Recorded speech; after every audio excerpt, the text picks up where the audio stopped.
Going,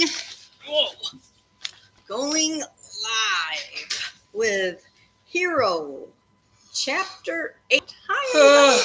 I hope you're enjoying this reading. You can see I'm going to have all I can do to keep this man awake tonight. Late. And Abs, well, she is off doing something. So you get Mr. and Mrs. Morrow tonight. Chapter 8. Ben, your next assignment is to interview our new student. Miss Malik consulted an official-looking piece of paper on her desk.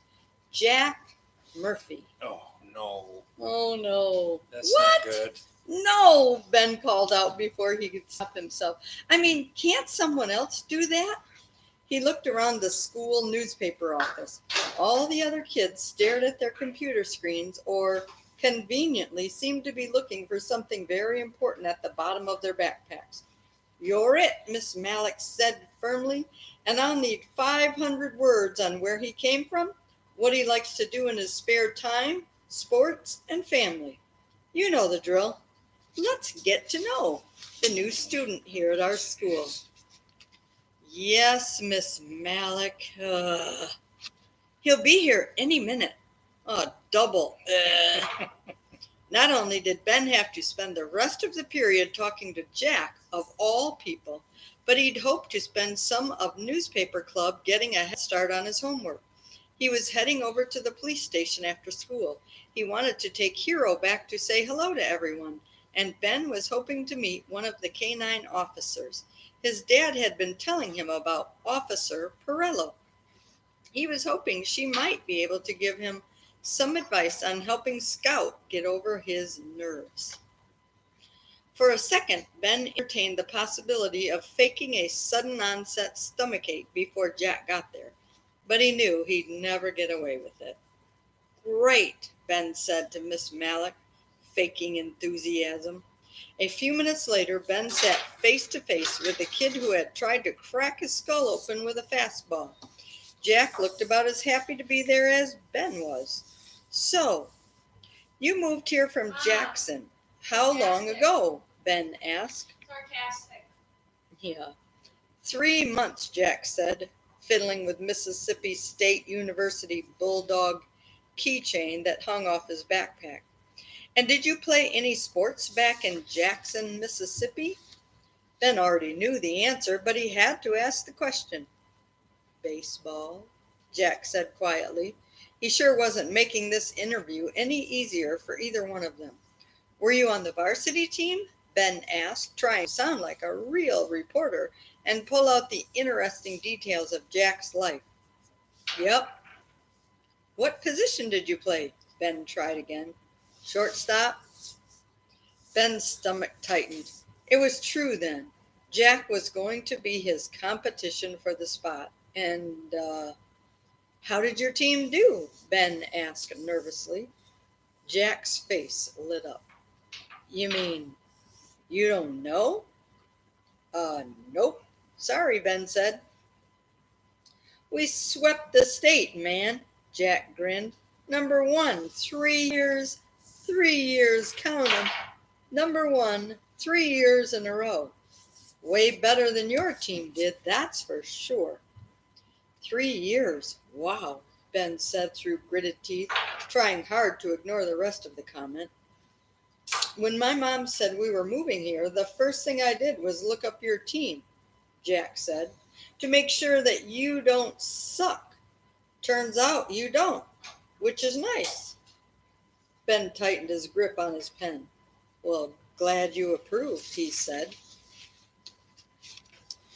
Your team isn't up to the same level that I'm used to, Jack said, but that could change. Tryouts are in 2 days, as if Ben needed a reminder of that. I heard you play shortstop too. Jack looked Ben up and down as he spoke. Ben couldn't tell if Jack was messing with him or not. Either way, it was getting to him.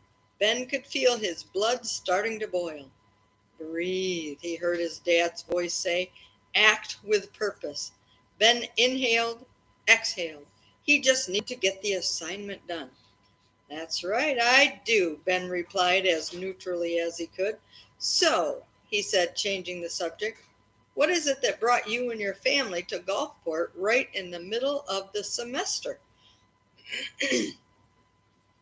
Ben saw a flicker of something. Was it sadness go across Jack's face? When he spoke again, he sounded a little less confident. It's not my whole family, Jack said. It's just me and my mom. He looked around the room. My parents, they're getting divorced. My mom got a new job here, so we moved. Oh, sorry, Ben said. I didn't mean to. Hey, it's cool, Jack said with a shrug. I guess I'll see my dad every few months or something like that. Okay, now that's kind of sad. That makes me kind of feel bad for him. How about you? A little bit. He's probably just lying. You don't think he's telling the truth, Abby? I don't know. I think he's telling the truth, and I think that's going to be hard for a young boy. From what Ben could tell, there was nothing about the situation that could be defined as cool. It had to be hard living in a new town and not seeing your dad for months at a time. Ben couldn't believe it, but he actually felt bad for Jack, just like I do. He was fumbling for what to say next when someone tapped him on the shoulder. Noah had come into the room. What's going on, gentlemen? He asked, looking from Ben to Jack and back again. His eyebrows were raised in surprise. Hey, Noah, Ben said. He shot his friend a look that said, don't ask. I just came to figure out the plan for Friday night, Noah said. Friday night? It sounded vaguely familiar, but Ben couldn't put his finger on what he was talking about. He was aware of Jack listening to their conversation. My mom's surprise birthday party? Am I going to need to remind you again, or can you hang on to this info for the next 3 days? Oh, I'll remember, Ben said. Noah looked unconvinced. You have to let everyone into my house while we take her out for dinner. That's your job. Yeah, right. Dude, if you're not there on time, the whole surprise will be ruined. My dad and I are counting on you. Gotcha. He gestured with his head toward Jack. I'm almost done here if you want to wait for me. Noah checked the time on his phone. Can't. Gotta run to study group. Bye, Jack. Oh, can't. Gotta run to study group. Bye, Jack. Jack nodded at him. Noah pinned his gaze on Ben again. Friday, he said. Friday, Ben repeated. I'll be there. You better be, or a jittery dog will be the least of your problems. And that's the end of chapter 8.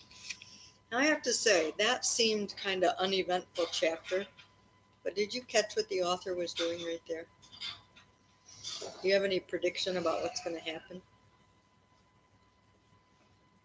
Well, I don't like that he mentioned jittery dog at the end, for one thing. And the fact that the boy was getting divorced, his folks were getting divorced, was interesting. Yeah, because Jack is actually the antagonist in the story, Right. and Ben is the protagonist. Yes. So right there, when they said that his parents are getting a divorce, you usually don't like the antagonist in the story, but it kind of softens our heart a little bit. A little bit. I kind of feel bad for him. But did you catch what was happening?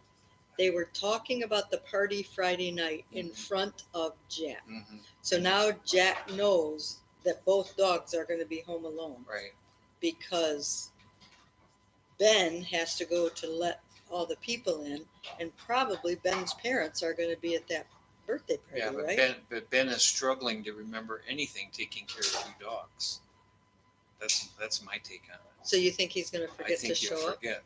I think he's going to forget. So how do you think the puppy is going to come up missing? I don't know. I think it's going to happen while they're at the party, because Possibly. Jack knows about it, and I think Jack is going to take the puppy. Although now I don't know if Jack is actually part of the dog ring, because his dad isn't around. So what did Jack and that guy at the car place have in common? And maybe Jack's not a bad guy after all.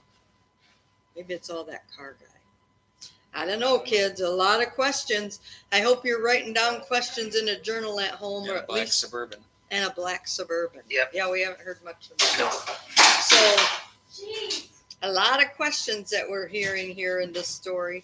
I hope you're discussing them at home, maybe writing them down in your journal. And you know what questions do? They lead to predictions. So, kiddos, see you next week. Oh, not next week. See you tomorrow. Bye bye. What was it pointing? I'm just pointing. I Okay. don't know. Bye, kids. Okay, what's going on out here now?